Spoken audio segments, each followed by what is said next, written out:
आज Doubtnut app download करें। Doubtnut पर अपने सभी गणित, रसायन विज्ञान, भौतिक विज्ञान और जीव विज्ञान के डाउट्स का करो सफाया। बस प्रश्न की फोटो खींचो, एक ही प्रश्न को क्रॉप करो और तुरंत वीडियो सोल्यूशन पाओ। अभी डाउनलोड करें। नमस्कार दोस्तों, हमसे पूछा गया है दो समांतर धाराओं के मध्य कितना बल कार्य करता है। यह बल कब आकर्षण होता है और कब प्रतिकर्षात्मक। तो देखो यहाँ पर मैंने क्या किया कि दो समांतर धारावाही चालक तार ले लिए। तो समांतर है मेरे पास ये, ठीक है, एक तो ये हो गया और एक और चालक तार हो गया ये वाला। अब मैंने क्या किया कि ये समांतर धारावाही चालक तार में आई धारा प्रवाहित की। तो मान लिया कि इसमें आई धारा बह रही है। आई धारा, I1 धारा, मतलब कि पहला तार तो ये हो गया और दूसरा तार ये हो गया। तो I1 और इसमें I2 धारा बह रही है। तो इस प्रकार हमारी इसमें धारा बह रही है। अब देखो यहाँ पर होता क्या है कि हमें पता है कि एम्पियर के लॉ से, एम्पियर के नियम से क्या कह सकते हैं हम, एम्पियर के नियम से हम कह सकते हैं कि जैसे हमारे यहाँ पर धारा बहती है तो धारावाही चालक तार के चारों ओर एक चुंबकीय क्षेत्र उत्पन्न होता है जो कि इसके चारों ओर रहता है धारावाही चालक तार के लंबवत रहता है। तो इस प्रकार यहाँ पर मैंने बता दिया कि वर्ताकार कक्षा में हमारा ये चुंबकीय क्षेत्र है। अब इसकी दिशा किस प्रकार दी जाती है, इसकी दिशा दी जाती है दाहिने हाथ के। देखो ये चुंबकीय क्षेत्र बी है, ठीक है, बी यहाँ पर क्या है, चुंबकीय क्षेत्र, चुंबकीय क्षेत्र। अब इसकी यहाँ पर दिशा कैसे दी जाती है, इसकी दिशा दी जाती है दाहिने हाथ के नियम से, दाहिने हाथ के नियम से, दाहिने हाथ के नियम से। तो ये किस प्रकार दी जाती है, जैसे कि मैंने अपने अंगूठे को ऊपर की ओर किया और फिर मैंने क्या किया, अपनी उंगलियों को, दाहिने हाथ की उंगलियों को मोड़ दिया। तो जो ऊपर की ओर किया है वो धारा की दिशा होगी, अंगूठा हमारा क्या होगा कि धारा की दिशा होगी, अंगूठा क्या होगा, धारा होगा। और जो हमारी मुड़ी हुई उंगलियां हैं, यहाँ पर लिख देता हूँ अंगुलियां, वो क्या बताती है, वो बताती है यहाँ पर चुंबकीय क्षेत्र की दिशा, या फिर मैं कहूँ कि बी हमारा जो चुंबकीय क्षेत्र है यहाँ पर उसकी दिशा बताती है। तो देखो मुड़ी हुई उंगलियां कैसे, वर्ताकार है तो वर्ताकार में हमारा यहाँ पर धारावाही चालक तार के चारों ओर चुंबकीय क्षेत्र उत्पन्न होगा। तो इस वाले चालक तार पे हमारा चुंबकीय क्षेत्र किस प्रकार लग रहा है, देखो बाहर की तरफ ला रहा है। ये हमारा क्या है, अक्ष है, ये वाला वर्त है एक तरह से, जो कि हमारे पृष्ठ के लंबवत है एक तरह से, और ये हमारा अक्ष है उसका। अब यहाँ पर क्या है, हमारा चुंबकीय क्षेत्र मतलब कि बाहर की तरफ आ रहा है। तो इस पर कहूंगा कि हमारा जो चुंबकीय क्षेत्र बाहर की तरफ आ रहा है, तो इसे मैं डॉट से बता रहा हूँ, ठीक है। ये क्या है, बाहर की तरफ, बाहर की तरफ, ये पृष्ठ से बाहर की तरफ आ रहा है।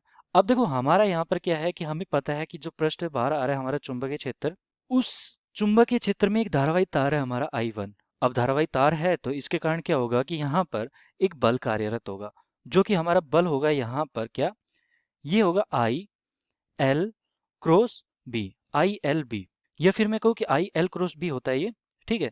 ये होता है ILB साइन थीटा भी लिख सकते हैं इसे हम, सदिश गुणनफल हो गया एक तरह से। तो ये बल हो गया यहाँ पर। अगर बल लग रहा है ये धारावाही चालक तार पर, चुंबकीय क्षेत्र जब धारावाही चालक तार पर बल लगा रहा है, तो यहाँ पर देखो इसकी दिशा किस प्रकार दी जाती है। तो ये बल किस तरफ लगेगा ये देख लेते हैं। इसकी दिशा दी जाती है हमारे बाहिने हाथ, बाएं हाथ के नियम से, बाएं हाथ के नियम से, के नियम से, या फिर मैं कहूँ कि फ्लेमिंग का नियम भी बोलते हैं हम इसे, फ्लेमिंग के बाएं हाथ का नियम, फ्लेमिंग के बाएं हाथ का नियम, फ्लेमिंग के बाएं हाथ का नियम, ठीक है। तो देखो यहाँ पर हमने क्या किया कि एक चित्र के माध्यम से इसे बता रहा है कि फ्लेमिंग का बाएं हाथ का नियम क्या है। यहाँ पर मैंने क्या किया कि धारावाही तार, चालक तार जो ऊपर था उसका I1 मैंने यहाँ पर ले लिया, पहला वाला तार, और उस पर चुंबकीय क्षेत्र बाहर की ओर मैंने ये इस प्रकार दिखा रहा है कि डॉट से दिखा रखा है। अब यहाँ पर देखो इसको कैसे बताते हैं, जैसे कि यहाँ पर हमारी क्या बताता है कि हमारी दो उंगलियां, एक तो होगी हमारी माध्यिका और तर्जनी, तो मध्य उंगली और तर्जनी उंगली, ये होती है हमारी तर्जनी, और हमारा ये क्या होता है अंगूठा, तो अंगूठा। तो देखो यहाँ पर अंगूठे की दिशा की बात करें हम, तो पहले हम बात करते हैं यहाँ पर, अगर करंट हमारा मध्य उंगली को बताए, तो तीनों को मैंने इस प्रकार फैला रखा है, तीनों लंबवत एक दूसरे के। तो करंट हमारा क्या बता रहा है यहाँ पर, धारा की दिशा, सॉरी ये जो मध्य उंगली है वो धारा की दिशा बताएगी, जो चुंबकीय क्षेत्र है ये इस प्रकार फैला लिया मैंने।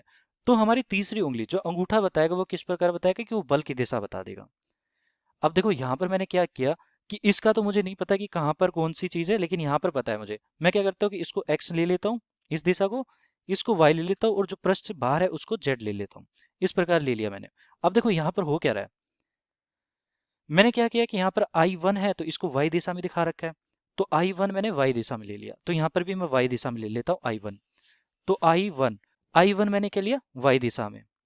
अब यहाँ पर देखो मैंने क्या लिया कि जो हमारा चुंबकीय क्षेत्र बाहर की दिशा में है, तो B हमने z दिशा में ले लिया। तो बी हमने क्या लिया, जेड दिशा में ले लिया।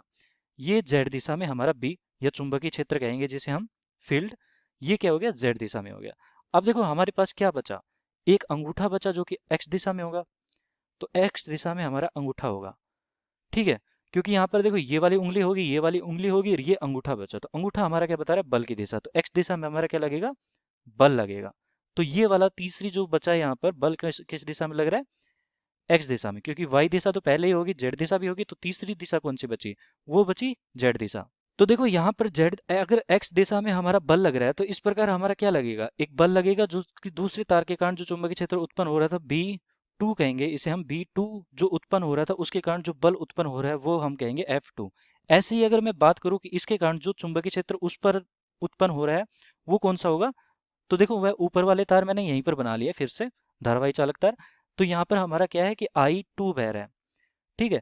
चुंबकीय क्षेत्र यहाँ पर क्या होगा, B1 होगा। अब इसकी दिशा की बात करेंगे तो हमारी दिशा इसकी कहाँ पे लगेगी, देखो B1 हमारा किस तरफ होगा, ये इस प्रकार होगा, मुड़ी हुई उंगलियां, तो B1 हमारा अंदर की तरफ जाएगा, तो B1 हमारा क्या होगा, क्रॉस अंदर की तरफ, इसको लिख देता हूँ अंदर। तो देखो अंदर हमारा क्या है कि अंदर हमारा है ये वाला माइनस का जेड दिशा, और हमारा यहाँ पर धारा की दिशा कौन सी है, वाई दिशा, वाई दिशा होगी, माइनस का जेड दिशा होगी। तो हमारे पास तीसरी दिशा कौन सी बचती है, माइनस का एक्स, क्योंकि देखो अंदर की तरफ है तो हमारी तीसरी दिशा, देखो अंगूठा हमारा जो बताएगा वो क्या बताएगा, हमारी तीसरी दिशा, तो माइनस का एक्स होगा। क्योंकि यहाँ पर देखो पहले तो यहाँ पर प्लस का जेड था, इसलिए यहाँ पर प्लस का एक्स दिशा आ रही थी, अब माइनस का जेड हो गया तो माइनस का एक्स दिशा आ जाएगी, तो यहाँ पे F1 आ गया। तो ये एक दूसरे को परस्पर आकर्षण कर रही है, आकर्षात्मक प्रकृति के हैं ये बल। तो दोनों में अगर समांतर धारा प्रवाहित हो रही है तो क्या होगा कि आकर्षण होगा वहां पर, तो हमारा उत्तर क्या आ जाएगा, आकर्षणात्मक प्रवृत्ति या प्रकृति। तो ये बल हमारा क्या होगा, आकर्षणात्मक। तो यहाँ पर उत्तर हमारा ये हो गया। धन्यवाद। कक्षा 6 से 12वीं से लेकर नीट, IIT, JEE वो एडवांस के लेवल तक 1 करोड़ से ज्यादा छात्रों का भरोसा। आज ही डाउनलोड करें डाउटनेट ऐप या व्हाट्सएप करें अपने सारे डाउट्स 8400 400 400 पर।